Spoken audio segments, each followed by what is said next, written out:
It was a rough year for Thunder Bay, with major layoffs at the Bombardier plant, 7 homicides, and a former mayor going to trial on criminal charges. There was also a federal election, and the swing bridge finally reopened. Stay with us as over the next hour we recap the top stories of 2019. It's good for both the City of Thunder Bay and for Fort William First Nation. It's good for commerce, it's good for relationships and friendships. So we told them today that we would be sending out notices for a 550 reduction in workforce. That extracting money out of education to pay for tax cuts for the wealthy is a pathway this government feels is warranted. We are going to continue to take job action and fight back. I'm Brittany Ramsay, and thank you for watching TBT News Year-in-Review. The month of January saw good news for the Thunder Bay Art Gallery as federal MPs announced another $3.5 million for the project. The contribution by FedNor now brings the art gallery to about 90% of its $33 million price tag for construction. Art Gallery Director Sharon Godwin says they've already raised over $2 million through private donations, and now they'll need to raise the remaining $3.5 million from the public as well. Well, we are going to the community. We have a community capital campaign. We already have quite a few donations from community members, but we're coming up with some interesting ways for the community to donate to support the move of the art from here to the new gallery, and that's going to happen in the spring. The design process for the 37,000 square foot facility is almost complete, and the pre-qualification of contractors is set to begin this spring. Godwin had originally hoped to have all the money in place and break the ground this spring.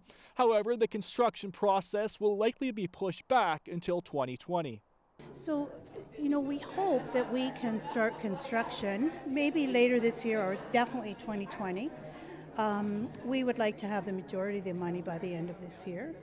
The controversial designated truck route appeared to be moving ahead in January after a vote by City Council. All in favor. After agonizing over the decision for more than 4 hours on Monday night, Council finally voted to approve a designated truck route through the city by a razor-thin 7-6 margin. The bylaw, which is expected to come into effect in the summer, will direct transports to enter and exit the city by way of Highway 1117 and the Thunder Bay and Harbor Expressways, and stay on those roads for as long as practical before veering off to make local deliveries.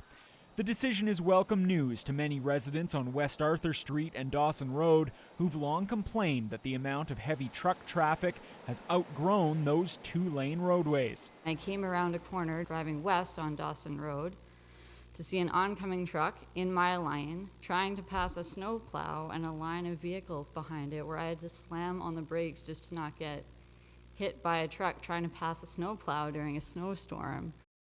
That decision upset residents in some other areas, including Kakabeka Falls. We are going to see, of course, a backlog of traffic. We have a lot of intersections that do not have turning lanes. They do not have merge lanes. From Highway 130 and Twin City Crossroads, no truck can merge onto the highway. All of those things are lacking. We have side roads that do not have turn lanes, so they'll be blocking traffic if they're waiting to cross over. The biggest concern moving forward is the increased safety risks that will come to every resident in the area, especially the students at Kakabeka Falls Public School. We have a great fear of something happening to a child that's being picked up or dropped off on the highway, or a bus trying to make an enter or exit off of 1117 with the doubling of traffic.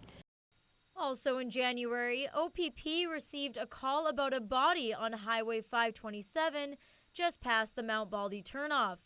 A few days later, police confirmed the man was victim of a homicide. It took another 2 months for OPP to release his name as 21-year-old Samatar Warsame from the Toronto area. Police also confirmed he was shot, but there have still been no arrests made in the case. On January 28th, murder suspect Adam Capay was released from prison without his case ever going to trial. Adam Capay walked out of the Thunder Bay courthouse as essentially a free man after spending almost 7 years in pretrial custody. The 26-year-old was surrounded by family members as he left the courtroom where Justice Jean Frageot ruled that Capet will not stand trial for his alleged role in the 2012 stabbing death of a fellow inmate at the Thunder Bay Correctional Center. 35-year-old Sherman Quisses died in hospital one day after the fatal incident at the facility on Highway 61, where the two men were inmates. Capet was just 19 years old at the time. He later made national headlines when it was made clear he spent over 4 years straight in solitary confinement while he awaited his trial. He was kept in segregation up to 23 hours per day in a plexiglass cell with lights always on. In 2017, Capet's lawyers argued that his rights were violated under the Charter of Rights and Freedoms and asked for a stay of the first-degree murder charge. Capet's freedom was short-lived, however, as he was rearrested in March for sexual assault with a weapon and again in June for break, enter, and assault. Switching now to February, the east-west tie transmission line got the go-ahead after the Ford government intervened in the bidding process. We are committed to working with Indigenous communities and municipalities, wait for it, right from northwestern Ontario. And that, says Ontario Energy Minister Greg Rickford, is why his PC government selected NextBridge to build the massive east-west tie line, despite an 11th hour push from Hydro One. This is the kind of leadership from Indigenous communities that we're looking for. We're sending a strong signal across Northern Ontario, across Northwestern Ontario, that if Indigenous communities are in the mood to lead major projects, we've got more that we want to work on. NextBridge has partnered with 6 First Nations, including Fort William. The communities will receive 20% of the equity once the east-west tie is up and running, likely by 2021. It's been so gratifying for NextBridge to finally get here. February 13th marked the start of a series of anonymous threats made against Hammersholt High School. Police received multiple calls regarding a possible student with a weapon, and the school was put into full lockdown. So police went through the building throughout the day, and they didn't find anything related to the safety issue. And we had a regular dismissal at 3:30, and we'll have a regular school day again tomorrow. There would be 2 more threats received in February and a lot more in March and April, forcing the closure of the school a dozen times. In late February, Thunder Bay police found a man's body on Mission Island and eventually arrested 3 men on homicide charges. They've had enough information that they believe it is a first-degree murder. Detective Inspector Ryan Hughes couldn't confirm what led to the death of 40-year-old Lee Kyoto, whose body was found in the snow on Mission Island on February 24th, but says their investigation points toward premeditated murder. I can let you know that there was a firearm involved in this incident. We cannot say if it's gang-related or not. The investigators are still working towards that. 27-year-old Marshall Hardy Fox turned himself into City Police Sunday evening and appeared in court Monday morning to be formally charged with first-degree murder and kidnapping. The same penalties were imposed on 47-year-old David Huey, who police arrested without incident early Saturday evening. Both were remanded into custody to appear in court at a later date. A Canada-wide warrant was issued for 27-year-old Musab Saboon for first-degree murder and kidnapping. In March, there were 3 more murders in Thunder Bay, all in a 10-day span. The first 2 victims were 37-year-old Tanya Andy on a walking trail and 58-year-old Claude Kishaqueb on Cumberland Street. 32-year-old Ashley Potson of Thunder Bay has been charged with second-degree murder of another woman and 2 counts of failing to comply with recognizance. The victim was found unresponsive by a passerby on a county park walking trail around 1 o'clock Tuesday morning and later pronounced dead at Thunder Bay Regional. Meanwhile, police made an arrest in the latest homicide following a Wednesday evening altercation that left 1 victim dead and another severely injured in the North Cumberland Street area. Officers arrived on scene, helped 2 different individuals. One was deceased and the other was transported to Thunder Bay Regional. He remains there in our ICU and deemed stable. Police have identified the victim but won't release further information before informing next of kin. 22-year-old Nathaniel Wesley of Thunder Bay faces charges of second-degree murder and aggravated assault. Just a week later, police were called to Hilldale Road after a 911 call about an injured man on the ground who later died in hospital. The victim was identified as 21-year-old Robinson St. Jean of Ottawa, and 41-year-old Jeffrey Miller was arrested and charged with second-degree murder. Also in March, Liberal MP Don Rusnak abruptly withdrew his candidacy for the October federal election. Rusnak was elected in Thunder Bay Rainy River in 2015, but decided to step away from politics to spend more time with his family. City Councillor Shelby Chung quickly said she was interested in the nomination, and Mayor Bill Morrow said the party also reached out to him, but Morrow eventually decided not to try switching to federal politics. Later in March, Prime Minister Justin Trudeau hosted a town hall meeting in the city. It didn't take long for Trudeau to face some tough questions, particularly from those who feel the Liberals have been all talk when it comes to climate change, and of course, the SNC-Lavalin scandal. If nothing inappropriate really happened, why have 2 former ministers quit, your staff member quit, your clerk quit, and another MP the other day quit? I respect very much that the former Attorney General felt that things were inappropriate, but I disagree. But these are the kinds of calls you have to make in government, where you're trying to do multiple things at the same time, protect jobs and, of course, protect our institutions. Climate leaders don't buy pipelines. What specific and ambitious targets and policies will the Liberals offer to the youth who are rallying and to the citizens who are disillusioned by the government's inaction on climate change? If we push too far, too fast, we won't actually go anywhere. And the month ended with a huge court victory for the city regarding the James Street swing bridge. Nearly 5.5 years after an unexplained fire broke out on the James Street swing bridge, severing one of just 2 roads linking Thunder Bay and Fort William First Nation, the span could now be just a few months away from reopening to vehicles. The Supreme Court has rejected CN Rail's request to appeal an earlier decision from the Ontario Court of Appeal that found CN had breached a 1906 agreement between the company and the former city of Fort William and ordered the company to reopen the bridge. Morning, everybody. Mayor Bill Morrow says he's ecstatic over the news. Even though it's a decision that was expected, we're very happy. What this effectively does is it confirms the decision of the Ontario Court of Appeal from June of 2018 and all of the prescriptions that were contained in that decision. The ruling didn't lay out a timeline for CN to complete the repairs, but Fort William First Nation Chief Peter Collins, who was all smiles after Thursday's announcement, so I can take this off my checklist, says he's been in contact with the company and the bridge could be reopened this summer. There's been a tender out from CN that was closed on February 21st. They have selected a contractor. They haven't named that contractor to date. In discussions, the intention is now to have the bridge open August 31st. Stay tuned for more as TBT News Year-in-Review continues.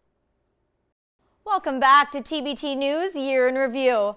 The month of April saw more threats made against Hammersholt High School. I don't like knowing that somebody's making threats with a gun, and that if I'm in the school, then that just sends my heart racing. Yeah, it's a little bit scary to come to school, and every time, I really appreciate that everybody's taking it seriously, and it's really good, but it's just too many times. We take these threats seriously when we receive them. After remaining very tight-lipped in regards to the previous incidents, Thunder Bay Police did finally release more information regarding the nature of the threats, which they say include planned shootings and planted explosive devices.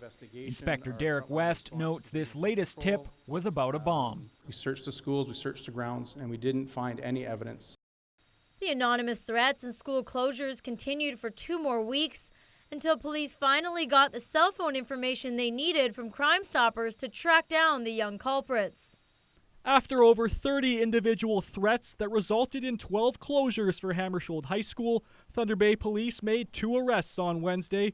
18-year-old Emily Jade Pack-Rashi has been charged with 3 counts of public mischief and mischief endangering life.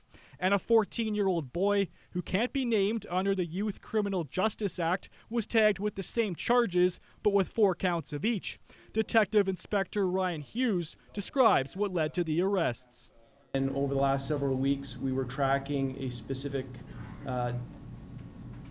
computer device We knew what the device was, we just didn't know whose name it was connected to. And not until yesterday were we able to connect the device to one person, and then, well, one person was in custody, another Crime Stoppers tip came in, and we were able to connect the second device to our 14-year-old. The long-awaited new jail for Thunder Bay seemed to take another step forward in April when Ontario's Solicitor General made an announcement in Thunder Bay. I am pleased to highlight our government's commitment to move ahead with building a new, modern correctional complex in Thunder Bay that will keep correctional staff safe and better protect the people of Ontario. It will also offer inmates a better chance to rehabilitate, according to Infrastructure Minister Monty McNaughton. This new facility will be designed to let in more natural light. It will create spaces for education and skills training.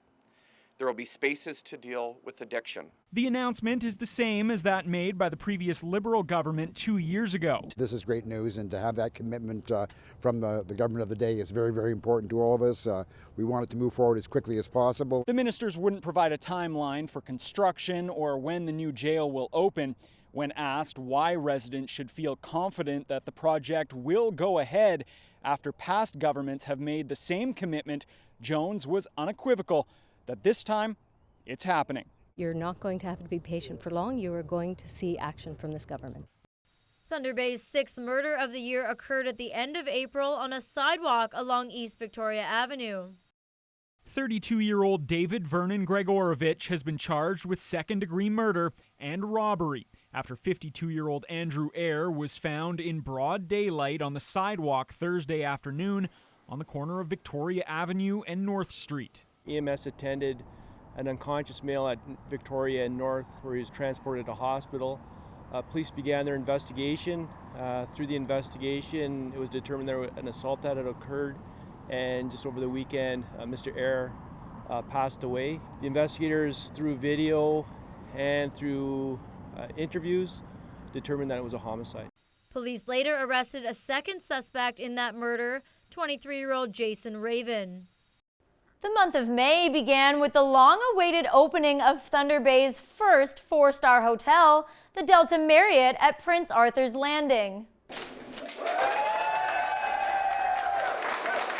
7 years after its official announcement, the Delta Marriott Hotel is finally open to guests, and business is already booming. We've had tremendous response from the public. We've got bookings for our conference facilities into 2020 and 2021. So I think our ramp-up is going to be a little faster than what you'd normally expect for a new hotel opening, just in keeping with the market that it sits in. Standing on the city's waterfront, the $35 million hotel is the first of its kind in Thunder Bay.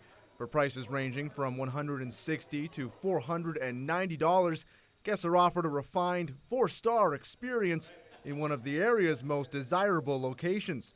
The city's vision in the very beginning was to ensure that there was a hotel here on the waterfront, and I think it is going to be the heartbeat of this development and the downtown. I see lots of revitalization. This hotel will bring tourism to Thunder Bay. A major drug bust was announced on May 9th with many alleged gang members arrested. Over the past 6 months, 4 area police services have been involved in Project Disruption. It's a partnership between Thunder Bay Police, OPP, Anishinaabe-Aski Police, and Anishinaabeg Police Services. City Police Chief Sylvie Haas says gangs from Southern Ontario see Northwestern Ontario as a lucrative market. When you look at the value of the drugs being sold here, sometimes 3 to 4 times the market value in Toronto, for example, you make a lot of money coming here to sell. Between October and April, over $755,000 in cash, $1.5 million in drugs, 13 firearms, and more than 200 rounds of ammunition has been taken off the streets in this area. And 80 confirmed or suspected gang members have been identified or arrested. 2 members of the police board faced resignation calls in May for some controversial comments that were made. Fort William First Nation Chief Peter Collins has called on the mayor to give up his seat on the Police Services Board for failing to acknowledge the seriousness of systemic racism. Collins' request follows Bill Morrow's first ever town hall meeting last week that has received quite a bit of negative attention. During the town hall, Morrow stated that Thunder Bay is no different than any other city, and he said the constant national headlines about racism here drive him insane. Collins believes there is an inherent conflict of interest and the mayor needs to be removed from the board. We need to recognize the issues at hand. And if you're not going to recognize them, we're not going to be able to repair them. And I think sitting at the police board, not recognizing the issues and the recommendations going forward is not a good way to think. Meanwhile, the newest member of the police board, John Sear, is also coming under fire. A letter to the editor from 2017 recently came to light where Sear states that Senator Lynn Bayek's comments about the good deeds done at residential schools were balanced and thoughtful. NAN Grand Chief Alvin Fiddler is now demanding Sear's resignation. Sear ended up having his appointment revoked by the province. Morrow remains on the police board. A delegation from the local Bombardier plant went to Toronto in May, trying to keep it open. Local union leaders joined company officials in Toronto for a meeting on Monday where they brought their concerns right to the Premier and members of his cabinet. We know now directly that he's heard our voice and he's heard the voice of Bombardier. The PCs didn't commit to supplying the company with additional work, but local union president Dominic Pascalino says he was happy to meet face-to-face with Doug Ford to lay out just how critical it is to keep future transit work here in Ontario.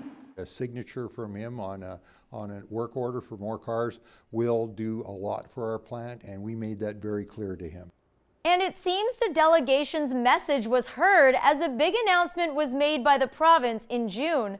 We'll have that story and more when TBT News Year-in-Review continues.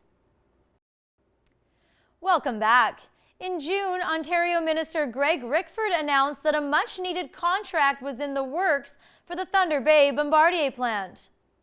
Metrolinx has proposed to Bombardier to add an additional 36 train cars that will be built here at the Thunder Bay facility. Minister Greg Rickford announced the good news following a recent visit from Bombardier's Chief Operating Officer and the implementation of a new work-share program to try and keep as many workers employed as long as they can. The province has sent a mandate letter to Metrolinx to negotiate with Bombardier for 36 new bi-level cars to be produced here in the city. Rickford also announced the extension of the existing order of 63 cars, which would allow the plant to slow down production over a longer period of time. I got to come up and make a great announcement that we think is going to carry the Bombardier plant for a while. The city's controversial truck route was back at City Hall in June and hit a major snag. Councillor Hamilton? No. And the noes have it, as 7 of the 12 councillors in attendance on Monday evening voted to defeat the designated truck route bylaw put forth by city staff.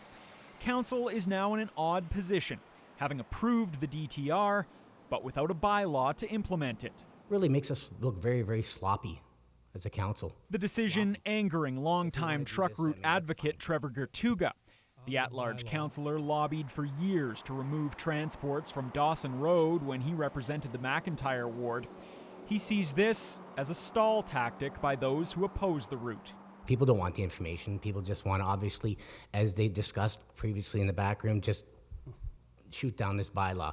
By the fall, if we don't have a direction from council, administration will come back and ask for further clarification or provide an amended bylaw for their approval. But for now, there's still no end in sight to a debate that's dragged on for more than a decade. Also in June, 2 council members hosted a controversial meeting to oppose the planned transitional housing units on Junot Avenue. Our job is to protect those kids, children, youth, their families. But what isn't a factor here, insist many critics of the proposed Indigenous housing complex, is racism. And any suggestion to the contrary elicited jeers from the crowd. I have to say how sad it makes me to stand here and let my kids walk down the street and to hear this from people like you. ILO, who was elected shortly after the project first came to council last year, says the former councillors, including supporter Paul Pugh, didn't consult residents or the Boys and Girls Club. Pugh telling the crowd that the 58-bed facility is good news. We get very much needed housing at no cost to the city, no cost to DSAB. I would have appreciated an email back for you when I emailed you in October telling me all this information.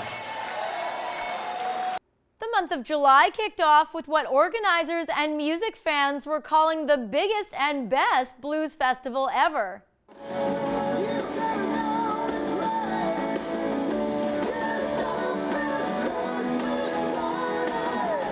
Not very often you get big names like Burton Cummings or Bryan Adams in town, so it's a great way to get the city together and bring more people to Thunder Bay.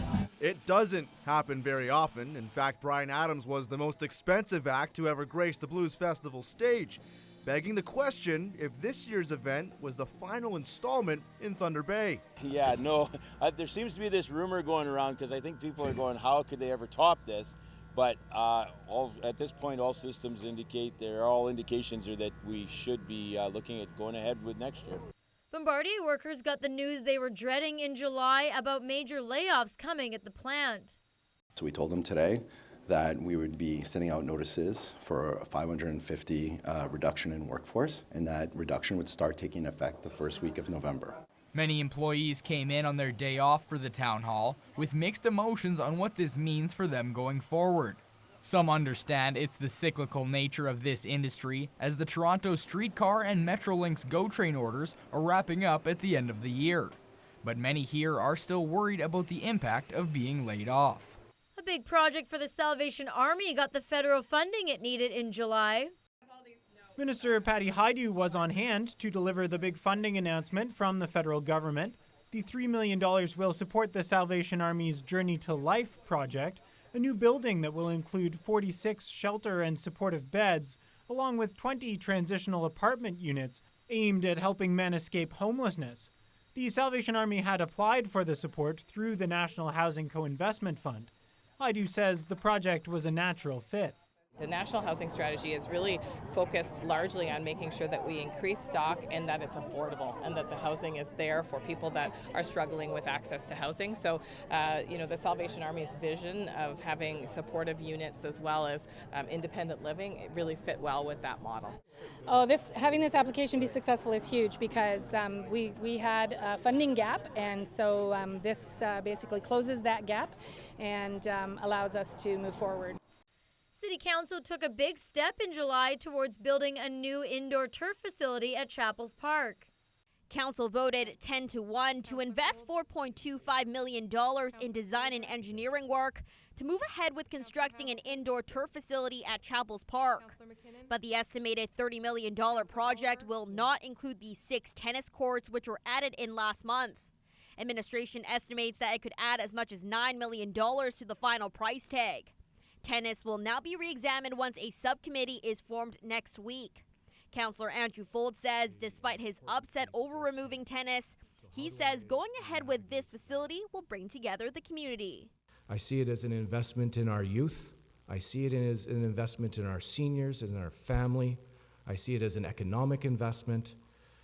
At the end of July, the Liberal Party chose its federal candidate in Thunder Bay, Rainy River. It was a hotly contested nomination with 4 candidates on the ballot, and after all the votes were tallied, Marcus Pulowski will be the Liberal candidate in Thunder Bay, Rainy River for the upcoming federal election. It's been about a 10-day campaign, and then suddenly I seem to become a politician, so it all happened pretty quickly. So I don't know if I've really had the time to digest the whole thing. The Liberals were seeking a new face for October's election after current MP Don Rusnak decided not to seek re-election in order to spend more time with his family. The other 3 candidates were City Councillor Shelby Chung, local businessman David Bruno, and former Green candidate Christy Radbourne. Pulowski will be running against the Conservative candidate Linda Ridholm and NDP's Yuksum Wong and Andrew Hartnell of the People's Party of Canada. When we come back, we'll take a look at Thunder Bay's biggest stories from August and September. Stay tuned. Welcome back to TBT News Year-in-Review. Thunder Bay got a new deputy chief in August as Ryan Hughes was promoted to the role. He's been with us for quite a number of years, and he really understands where we need to go. The Thunder Bay Police Services Board, which is in charge of hiring the police chief and deputy chief, made the announcement on Wednesday. Chair Selena Reitberger says half a dozen officers got interviews and even more applied for the position. She suspects there will be some backlash from hiring within the local force, but she stands by the decision that was made. hiring people from out of town in the past, and it always hasn't been the great success that people seem to think. You know, someone from outside can do a better job, someone from outside can take over and shape us all up.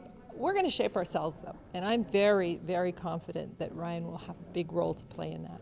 It feels really good. It was a hard competition. There's lots of really good candidates. I had to prepare and do a lot of hard work. It's a relief that it's over, and I'm looking forward to working as a deputy chief. On August 22nd, 6 people were injured when a pleasure boat crashed into the breakwall in the Thunder Bay Harbor. Early Friday afternoon, Coast Guard crews began picking up the pieces from what transpired the night before.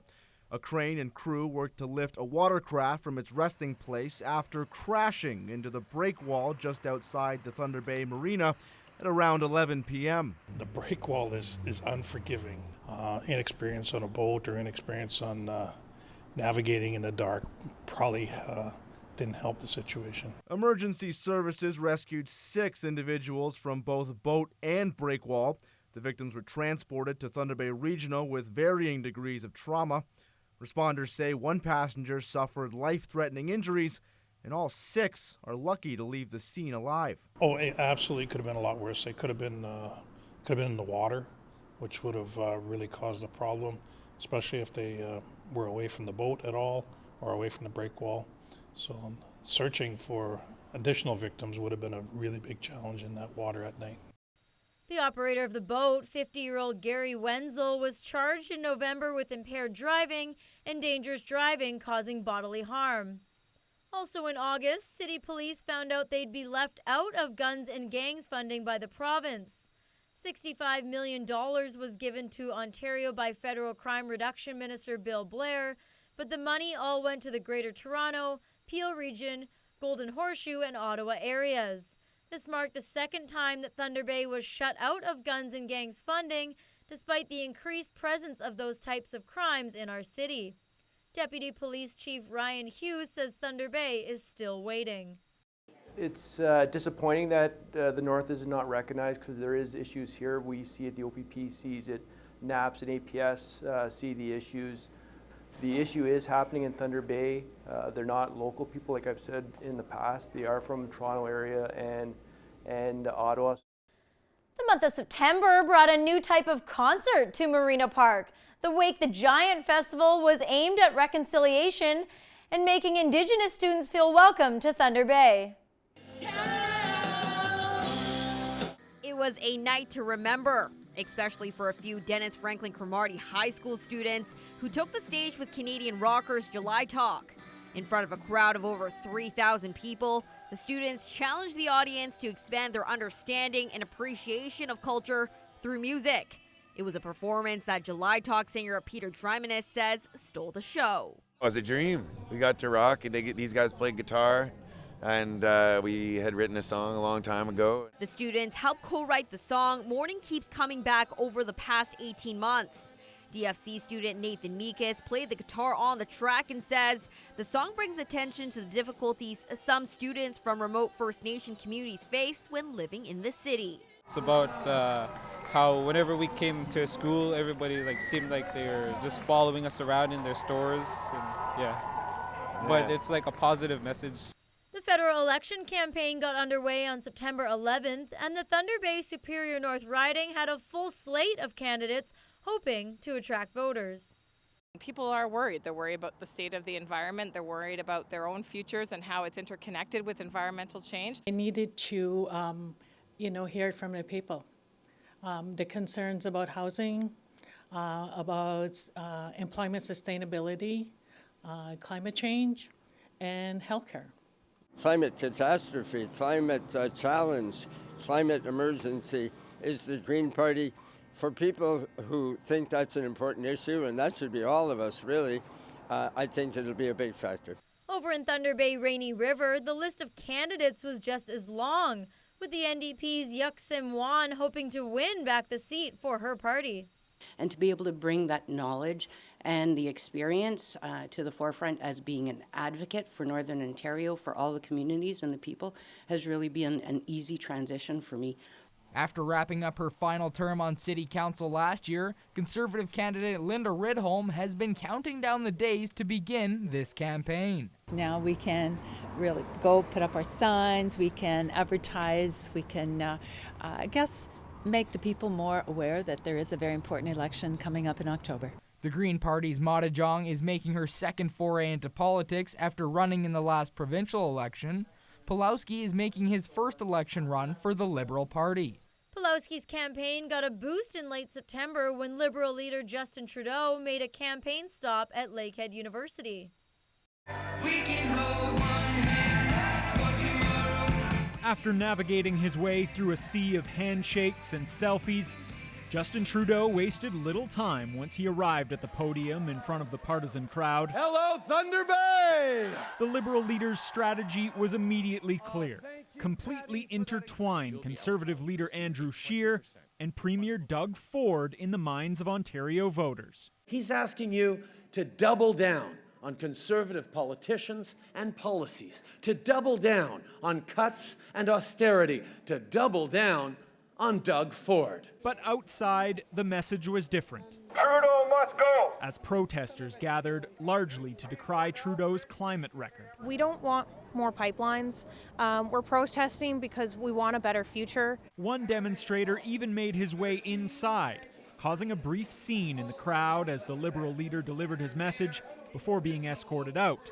That man's complaint against Trudeau is less clear, as he offered only to let his poster speak for itself. We'll have the local election results and reaction after the break as TBT News Year-in-Review continues.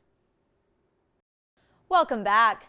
Some Thunder Bay City councillors won't be able to participate in some big votes after being found in a conflict of interest in October. Brian Hamilton was singled out over the truck route bylaw. The optics is that there was a conflict of interest. But it's no longer just optics, as the city's appointed integrity commissioner has found that Hamilton was in conflict, saying in part, given the fact that Councillor Hamilton asked if the DTR would affect the cost of his operations, I find that he did have a pecuniary interest and was therefore in a conflict of interest. Hamilton vehemently disagrees. The conflict of interest claim against me is totally bogus, and it's absurd, actually. 10 days later, Councillor Albert Aiello was hit with a conflict ruling. The Integrity Commissioner says Aiello's job with the Boys and Girls Club means he should not participate in a rezoning vote for the proposal transitional housing units next door on Junot Avenue. Aiello has been firmly opposed to that project. Speaking with just the residents, the business communities, the landowners, the hotel owners, the kids, the seniors in the area, and doing my research on stats and all that stuff. So it'd be very unfortunate if that information doesn't get out to the general public in their decision making. The federal election was held on October 21st and saw a new face elected in Thunder Bay Rainy River. This isn't just my victory, this is your victory.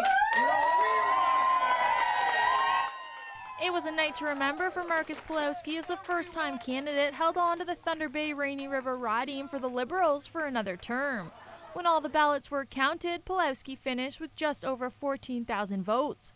Conservative Linda Ridholm and the NDP's Yuk Sum Wan had each battled for the lead early in the night, but they both ended up more than 2,000 votes back, coming in second and third place. Over in Thunder Bay Superior North, a popular cabinet minister held on to her seat. 4 more years! The celebration started early at the election party for Liberal incumbent Patty Hajdu. She raced out to a quick lead and never looked back, capturing nearly 18,000 votes. That's over 7,000 more than her nearest challenger, Conservative Frank Poulia, and double the vote total of the NDP's Annabette Ashney-Penescom. Hajdu says she's excited to continue the work she's been doing since 2015. In terms of affordable housing, in terms of making sure that people have a secure retirement, in terms of making sure that children have enough to eat and that they have an opportunity to access affordable education at the post-secondary level. And so I'm hoping that I get an opportunity to continue on to work on those things. In November, traffic was finally allowed to cross the James Street Swing Bridge. We spoke to Thunder Bay City Manager Norm Gale just before the bridge reopened. Well, we're delighted that the CN bridge on James Street is going to be open again after 6 long years, as you say. It's good for both the City of Thunder Bay and for Fort William First Nation. It's good for commerce. It's good for relationships and friendships. So like I said, we're delighted. It was absolutely proper that CN reopened that bridge. It's their bridge, and there were terms for that. And great credit to City Council for the resolve. The old bridge quietly reopened the night of November 8th and was seeing heavy traffic the next morning as word quickly spread throughout the city. Fort William Chief Peter Collins says he once had his doubts that the bridge would ever get opened, but credits the hard work of all involved, making sure the case was never closed. As I work with the city and both CN and the city, I knew there was going to be an end result to it, and I think I commend the city and the former mayor and council for their hard work and dedication to making sure this never got lost. Thunder Bay saw its 7th homicide of the year on November 13th on Arundel Street. The victim was identified as 41-year-old Nazareth Quandabens. Another man was arrested by city police soon after. 40-year-old Jonathan Mark McKay was charged with second-degree murder. The city residents were shocked in mid-November when former city councillor Larry Hebert was charged with attempted murder. Police were called to an altercation at Hebert's home on South Vickers Street. The victim was able to escape to a neighbor's house and call 911. The 72-year-old Hebert was subsequently arrested and held behind bars. Then, on November 18th, the extortion trial of former Mayor Keith Hobbs, his wife Marissa, and friend Mary Voss began at the city courthouse. Were the 3 accused actively trying to extort the alleged victim with video evidence of a crime into buying a home for Voss? Or was it all the idea of the alleged victim, whose identity is now protected by a publication ban in an effort to buy off, if you will, the 3 accused? Keane delivered his opening statement today. He also called his first of a possible 14 witnesses to testify. Craig Loverin spent much of the day answering questions about the alleged victim's mental state during the period of time in question. We heard that he was drinking heavily and grew increasingly paranoid that he would be physically harmed or even killed by a business associate. In early December, public high school teachers and education workers at most local schools took part in a province-wide one-day strike, forcing public and Catholic schools to close. OSSTF Vice President Paul Kakamo was rallying the troops on the picket lines here in Thunder Bay and reinforcing the stance being taken by the union. Public education should be funded at a level that it was last year, and it is not being funded at a level it was last year. So if the minister wants to acknowledge that extracting money out of education to pay for tax cuts for the wealthy is a pathway this government feels is warranted, we are going to continue to take job action and fight back. Also in December, a new master plan for Thunder Bay Fire Rescue was unveiled, and the Firefighters Union urged City Council to reject it. What we can't understand, however, is any proposal that recommends minimal cost savings that forfeit public safety and the safety of firefighters. Recommendations include the closure of a Southside fire hall, longer response times, and the removal of the entry control and accountability officer who's responsible for monitoring responder safety. The Hobbs-Voss extortion trial continued into December, and after 3 weeks of gripping testimony, lawyers for all sides presented their final arguments and then awaited the judge's verdict, which is scheduled to come down on February 20th. It's a question that was posed right at the outset. Who was driving the bus? Crown Attorney Peter Keane contends the 3 accused extorted the alleged victim by threatening to go to police with incriminating videos unless he agreed to buy a $429,000 home for Mary Voss. Conversely, the defense insists the alleged victim was not only driving the bus, but following his chosen route, that he had a history of paying people off to make allegations against him go away, and did so again in this case, not because of threats, but because, quote, he knew full well the jeopardy that he was in. But Crown Attorney Peter Keane suggested there's no evidence that the victim knew about the existence of those videos before Keith and Marissa Hobbs threatened him with them. Thank you for joining us for this recap of 2019's top stories. I'm Brittany Ramsay, wishing you all the best in the new year.